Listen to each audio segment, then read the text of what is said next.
नमस्कार, मैं हूं आपके साथ पूर्वी राय और आप देख रहे हैं तक्षित न्यूज। इंदौर से अयोध्या की जल्द ही नई फ्लाइट शुरू होने वाली है। इसे लेकर सांसद शंकर लालवानी ने एयरपोर्ट सलाहकार समिति की बैठक में सांसद शंकर लालवानी ने एयरलाइंस से इंदौर से अयोध्या फ्लाइट चलाने के लिए कहा है।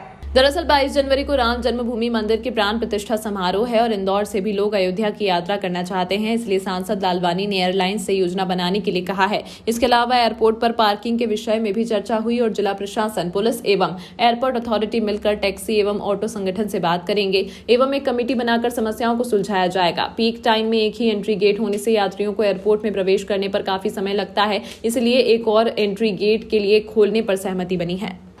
और अयोध्या में 30 तारीख को माननीय प्रधानमंत्री जी एयरपोर्ट का लोकार्पण कर रहे हैं, तो ये बहुत शुभ अवसर है कि देश में विदेश में जो तीर्थ यात्री जाना चाहते हैं उनके लिए बहुत सुविधाजनक रहेगा।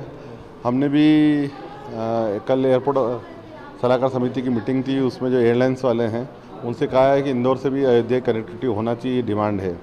चूँकि विंटर शेड्यूल हो गया है और विंटर शेड्यूल के कारण उन्होंने कहा हम रीशेड्यूल करने में थोड़ा समय लगेगा, लेकिन हमारी बात तो उन्होंने कहा है हम एयरलाइंस वालों तक पहुंचा देंगे। पलासिया थाने पर जब्त वाहनों की हुई नीलामी। एडिशनल डीसीपी की मौजूदगी में शुरू हुई नीलामी में 48 लोगों ने लगाई बोली। एडिशनल डीसीपी राम स्नेही मिश्रा ने बताया कि पुलिस एक्ट के तहत जब्त वाहनों को नीलाम करने की प्रक्रिया शुरू की गई है, जहां 270 के करीब लोगों ने अपना रजिस्ट्रेशन करवाया था, लेकिन 48 लोगों ने ही इस नीलामी की प्रक्रिया में भाग लिया। वहीं 60 से अधिक 2 पहिया वाहन और 4 साइकिल की नीलामी की जा रही है। वहीं इस नीलामी में सर्वाधिक बोली लगाने वाले को जब्त वाहन दिए जाएंगे। थाना पलासिया में जो 25 पुलिस एक्ट के तहत गाड़ियां जब्त हुई थी, उसमें से 61 मोटरसाइकिल हैं, लगभग 4-5 साइकिल हैं। उन सभी की नीलामी प्रक्रिया चालू की गई है। इसका जो रजिस्ट्रेशन हुआ है लोगों ने भाग लेने के लिए, लगभग 270 लोगों ने रजिस्ट्रेशन करवाया था, लेकिन इस नीलामी प्रक्रिया में जो भाग ले रहे हैं वो लगभग 48 लोग हैं। बस उसी की प्रक्रिया जारी की गई है। इंदौर संभाग के आईजी राकेश गुप्ता ने जिले के थानों के देर रात औचक निरीक्षण किया। आईजी ने अपने पुलिस विभाग के रिस्पांस टाइम को जांचने और थानों के कार्य को लेकर यह निरीक्षण किया। आईजी के साथ अन्य पुलिस अधिकारी भी मौजूद रहे। इंदौर संभाग के आईजी राकेश गुप्ता अचानक रिस्पांस टीम टाइम को जांचने के लिए जिले के थानों में जा पहुंचे। जहां आईजी गुप्ता कई थाने पहुंचे, जहां आईजी के पहुंचने पर कुछ थानों का स्टाफ तैनात मिला, तो कहीं पर थाना प्रभारी और अन्य स्टाफ मौके पर मौजूद रहा। वहीं मीडिया से चर्चा में आईजी गुप्ता ने अपने विभाग की तारीफ की और कहा कि उनको सब कुछ अच्छा मिला, तो कुछ कमियां अपने निरीक्षण के दौरान पाए जाने पर उनको जल्द ठीक करने के दिशा निर्देश भी दिए हैं।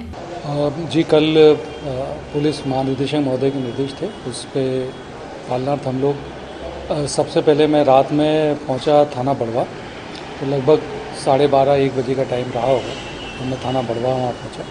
बेसिक हमारा उद्देश्य इसमें ये था कि हमारी रात में जो पुलिसिंग है वो हमारा रेस्पॉन्स टाइम कैसा है, कितने पुलिस कर्मचारी वहाँ उपस्थित रहते हैं, गश्त में हमारे कितने लोग जाते हैं, और यदि अचानक आवश्यकता पड़ती है तो थाना प्रभारी या थाने का अन्य बल कितने समय में वहाँ पहुँचेगा, हमारी अलर्टनेस कैसी है। तो यही सभी बातों को ध्यान में रखते हुए सबसे पहले थाना बड़वा पहुँचे। बड़वा में सारी स्थितियाँ देखने के बाद फिर हम थाना सिमरोल आए, और थाना सिमरोल में भी रात में करीब 1:30 बजे के आसपास, 1:30 से 2 बजे के आसपास ये देखा कि हमारा रेस्पॉन्स टाइम कैसा है, कितने लोग हमारे इकट्ठे हो जाते हैं, गश्त में हमारे कितने लोग गए हैं, वो गश्त में अटेंटिव हैं कि नहीं हैं, थाने का रिकॉर्ड मेंटेनेंस कितना अच्छा है। दोनों ही जगह मैंने ये पाया कि 15 मिनट के अंदर थाना प्रभारी अपने अपने थानों पर तुरंत ही उपस्थित हो गए थे, क्योंकि दोनों ही वहीं थाना परिसर में रह रहे हैं। सिमरोल थाना प्रभारी भी वहीं रहते हैं और बड़वा थाना प्रभारी भी वहीं रहते हैं।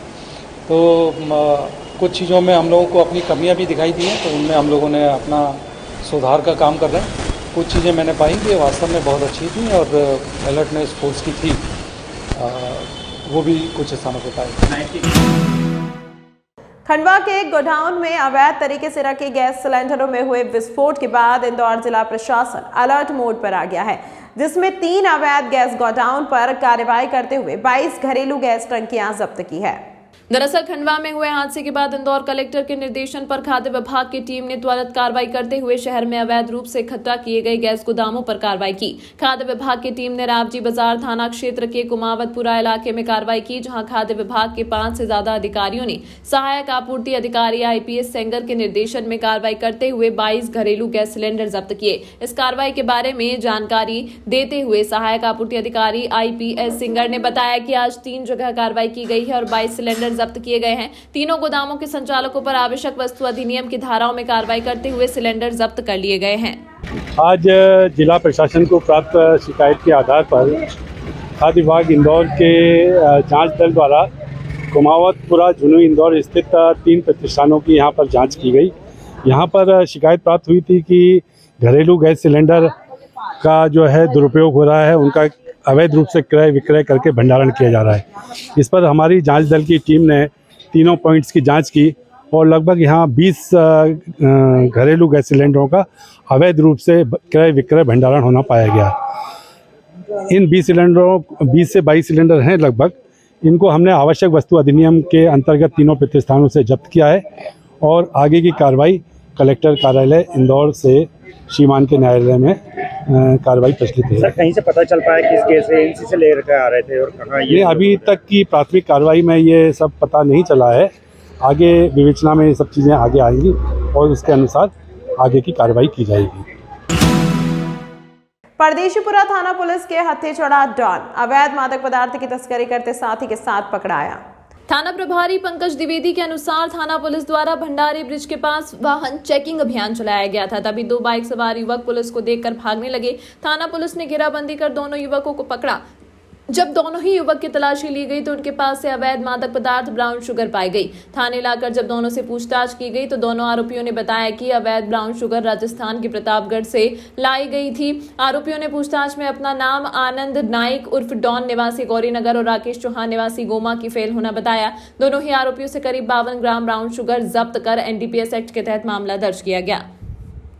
उसी समय रात को करीबन 11:15 बजे की बात है, भंडारी ब्रिज के पास में MR4 पर जब ये चेकिंग कर रहे थे बैरिकेड लगा के, तो लक्ष्मीबाई स्टेशन की तरफ से 2 युवक मोटरसाइकिल से आ रहे और एज यूजुअल कई मोटरसाइकिल वाले जो है पुलिस को देख के U-टर्न करके वापस की तरफ भागे। चूंकि हमने एक और पॉइंट लगा रखा था पीछे, तो जैसे ही उन्हें देखा तो ये मोटरसाइकिल सवार दोबारा से U-टर्न करके मेन जो चेकिंग पार्टी थी उसके पास बैरिकेड्स के पास आकर निकल भागने के प्रयास में थे। चूंकि संख्या बल ठीक था, उस समय घेराबंदी करके इनको पकड़ा तो पूछा कि सिर्फ और चालान की वजह से तो नहीं कोई इस तरह की बात है, कुछ सस्पिशियस लगे। तो जब इनकी तलाशी ली गई तो इन दोनों के पास में ही ब्राउन शुगर की पुड़िया मिली और जब इनका नाम पता पूछा तो राकेश चौहान निवासी गोमा की फैल है, इसके पास में 23 ग्राम ब्राउन शुगर और दूसरा आनंद डॉन नाइक है जो हीरानगर गौरीनगर में रहता है, इसके पास में 29 ग्राम ब्राउन शुगर मिली।